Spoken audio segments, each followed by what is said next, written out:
Bom dia, estou dando continuidade à série em que eu vou explicar o cálculo econômico do socialismo, no socialismo, e esse vídeo eu vou falar sobre a moeda, a importância da moeda para a sociedade, o surgimento, essas coisas, que ela é o elemento essencial para a realização do cálculo econômico.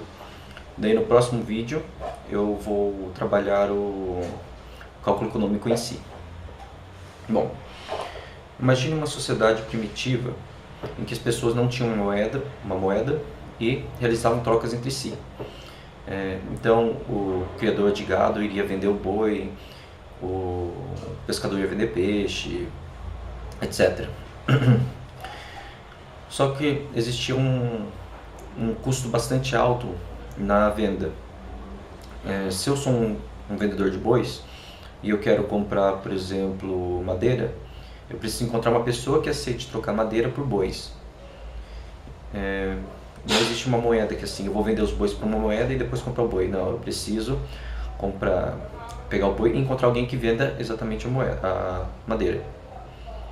Isso acaba gerando bastante problema. Eu poderia tentar encontrar alguém que vende peixe, e daí eu compro peixe, daí depois eu vou atrás do cara que vende madeira, porque o cara que vende madeira quer peixe, não quer boi, etc.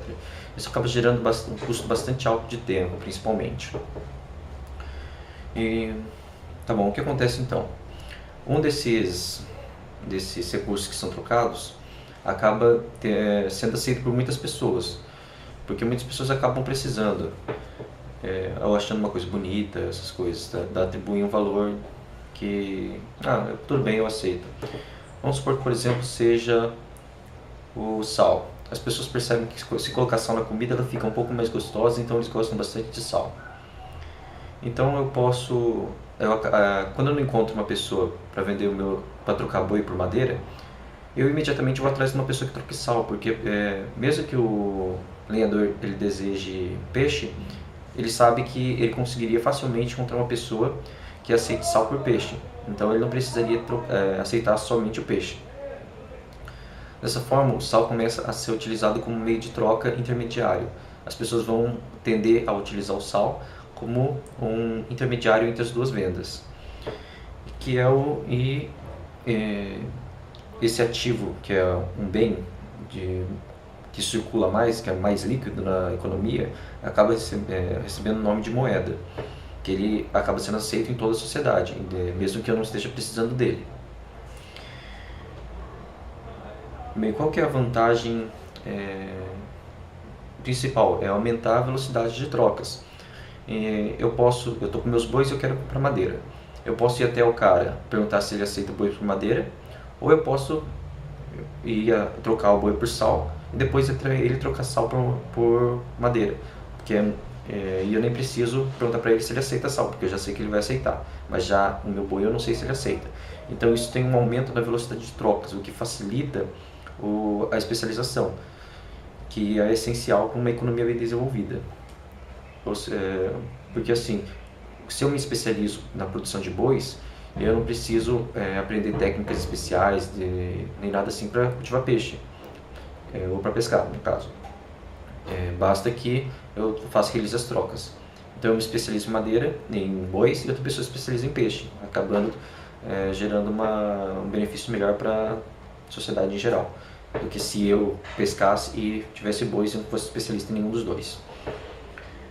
Então, observa-se na sociedade, e nas diversas sociedades que surgiram, que a moeda é uma coisa que acaba surgindo bastante, que em todas elas é o que nós chamamos de uma ordem espontânea na sociedade. Ela não é criada pela razão humana, não é uma pessoa que teve uma ideia, já sei, eu vou criar um bem de troca para que seja universalmente aceito. Não acontece isso. O que acontece pela própria relação entre as pessoas, acaba surgindo esse ativo circulante, que circula mais. E esse ativo é a moeda. Então, ela surge espontaneamente na sociedade. É claro que hoje em dia existem alguns planos para tentar criar uma moeda criada realmente para ser moeda, como por exemplo o Bitcoin, Litecoin e outras coisas assim. Por isso que quase revolucionária essa ideia de você criar uma moeda artificialmente. Existe também, artificialmente, essa ideia do papel moeda. Ultimamente, hoje, não historicamente, o papel moeda, mas agora o governo ele cria um papel e fala, todo mundo vai ter que aceitar esse papel. Então essa é uma moeda imposta à sociedade, ela não surge espontaneamente.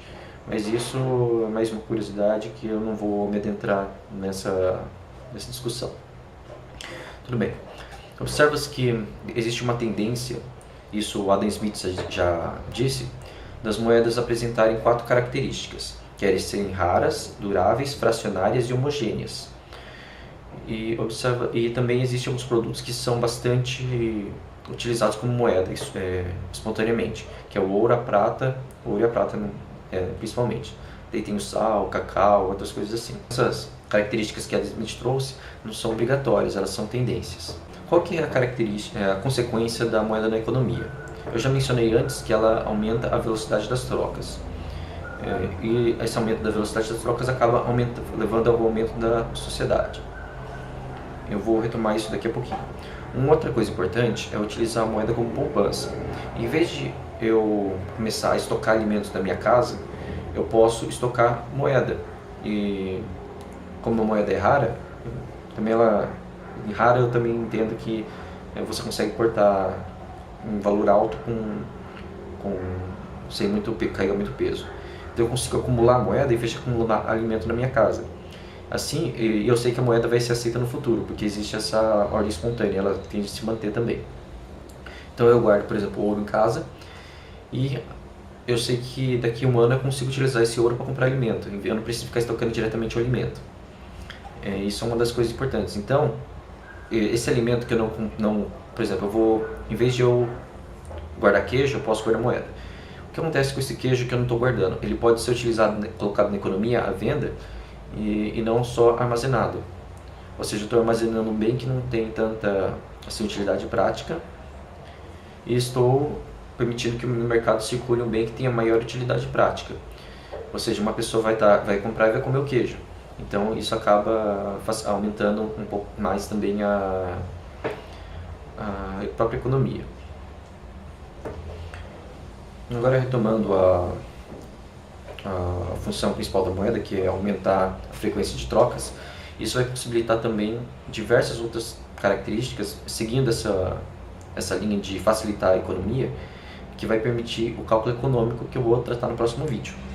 Então nós observamos que se você tem uma sociedade muito grande, dificilmente ela não vai ter moeda, porque a moeda facilita muito o aumento da complexidade das relações entre as pessoas, que ela diminui esse fator desse custo de oportunidade.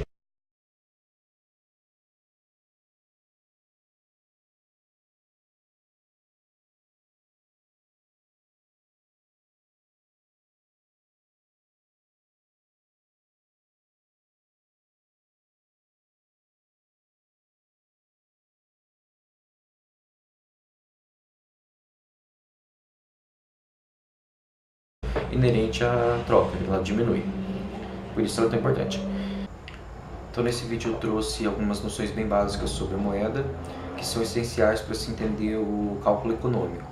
Daí no próximo vídeo eu vou tratar do cálculo econômico em si, retomando um pouco algumas coisas que eu expliquei hoje. E daí o cálculo econômico vai adentrar um pouco mais no porquê que a moeda é tão importante para aumentar a complexidade da economia numa sociedade. E fazer uma crítica ao socialismo por não conseguir prever esse tipo de cálculo. Muito obrigado por assistirem, curtam, compartilhem nas redes sociais, visitem o blog, que é www.capazdesaber.com.br. Acho que vocês encontram no meu canal, se não encontrarem me mandam uma mensagem ou eu mesmo coloco. Curta a página do blog no Facebook, se for o caso. É isso, sintam-se livres para fazer comentários, críticas, evitem palavras obscenas porque o YouTube não gosta.